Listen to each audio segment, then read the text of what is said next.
এখানে মির্জা বাড়িটা কোন দিকে? মির্জাবাড়ি যাইবেন, উড়েন।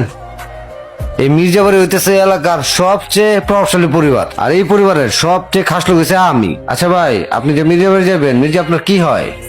সোনিয়া মির্জা আমার মা। নামেন, নামেন। কি হয়েছে? আপনি আগে বলবেন না? আপনি তো দিছিলেন আমার চাকরিটা খায়া। কে তুমি বাবা? মা, তুমি তোমার ছেলেকে চিনতে পারছো না? অর্ক? হ্যাঁ মা, আমি তোমার সেই পাপিষ্ঠ সন্তান, যার কারণে তুমি বারবার অপমানিত হয়েছ, লাঞ্ছিত হয়েছ। তুমি আমার সাথে চলো বাবা, আমি স্কুলে নিয়ে যাব, আমার কাছে থাকবে, আমি খাওয়াই দিব, ঘুমাবো আমরা একসাথে। চলো। তোমার সাথে যাবো না, তুমি একটা খারাপ মহিলা। এত বছর পর আসলে। মা, তোমার এই হতভাগা ছেলে তোমার পায়ের নিচে একটু ঠাঁই পাওয়ার জন্য ছুটে চলে আসছে।